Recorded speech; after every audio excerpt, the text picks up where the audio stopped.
Assalamualaikum warahmatullahi wabarakatuh. Tanaman refugia. Teman-teman tani semuanya sudah tidak asing lagi dong dengan yang namanya refugia.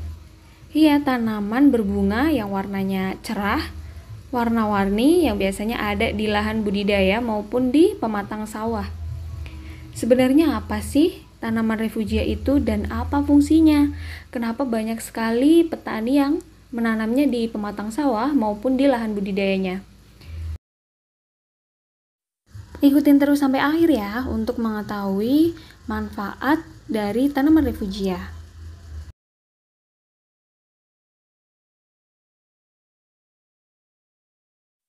Refugia bisa dikatakan sebagai tanaman maupun sebagai tumbuhan. Kita bedakan terlebih dahulu antara keduanya. Kalau tanaman itu merupakan tumbuhan yang sengaja ditanam oleh petani. Sedangkan tumbuhan itu tumbuhan yang tumbuh sendiri di lahan tersebut, tidak dilakukan penanaman secara sengaja oleh petani. Oke, jadi refugia itu tanaman maupun tumbuhan yang tumbuh di sekitar tanaman yang dibudidayakan dan memiliki potensi sebagai mikrohabitat bagi musuh alami, baik predator maupun parasitoid. Nah, apa sih musuh alami? Kalau musuh alami itu organisme yang ditemukan di alam yang dapat membunuh serangga hama maupun melemahkan serangga hama, sehingga dapat mengakibatkan kematian pada serangga dan mengurangi fase reproduktif dari serangga hama.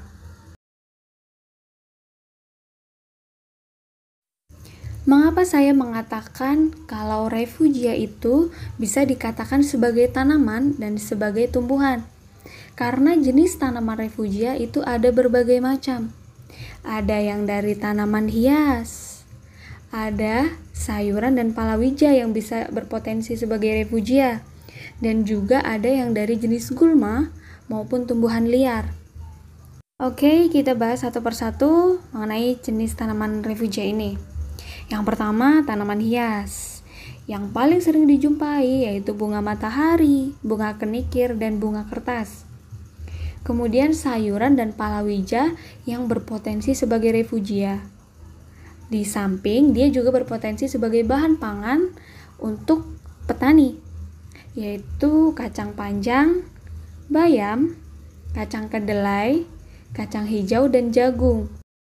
Sementara dari jenis gulma, yaitu babadotan, ajeran, dan bunga tahi ayam.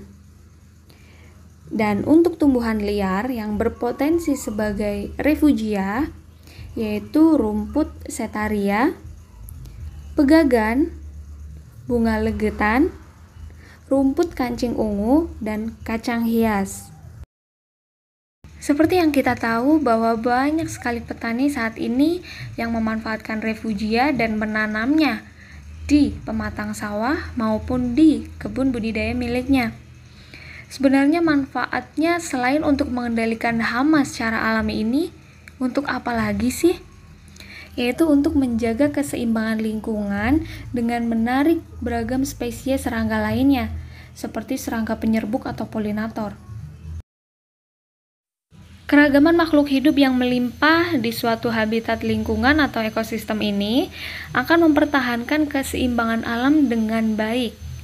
Hal ini dikarenakan jaring-jaring makanan yang ada di dalamnya semakin kompleks dengan adanya persaingan antara spesies maupun antara individu dalam spesies tersebut.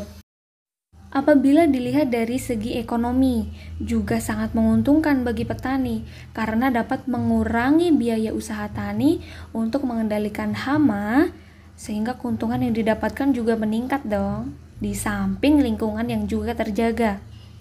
Dan manfaat yang paling dirasakan yaitu untuk memperindah lahan dan menyejukkan mata dikala kita memandang lahan pertanian kita yang subur dan dikelilingi oleh tanaman bunga yang warna-warni. Dan ini kebetulan ada bunga refugia yang sudah tua, warnanya sudah berubah menjadi hitam. Maka kita akan petik dan kita akan lakukan penyemaian untuk perbanyakan tanaman refugia.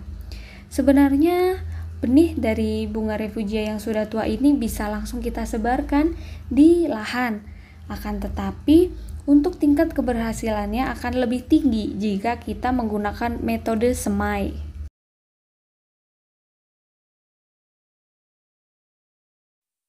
Penyemaian kita lakukan dengan menggunakan media semai bekas. Yang terlebih dahulu kita lakukan penggemburan dengan cara ditusuk-tusuk karena ya sedikit memadat, tetapi media semai ini masih bagus. Setelah melakukan penyemaian, maka selanjutnya kita melakukan pindah tanam dari penyemaian bunga matahari sebelumnya.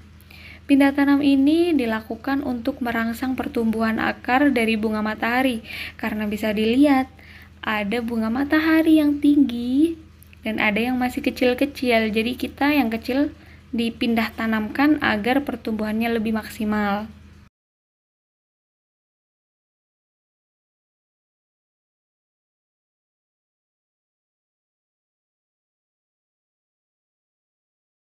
Oke, sekian penjelasan mengenai refugia. Semoga ada manfaatnya ya, dan buat teman-teman semuanya yang melakukan budidaya pertanian di rumah, alangkah lebih baiknya untuk menanam refugia. Selain untuk mengatasi permasalahan hama di lahan budidaya teman-teman, juga sebagai penyegar mata agar refresh ketika kita lihat lahan budidaya kita. Terima kasih. Wassalamualaikum warahmatullahi wabarakatuh.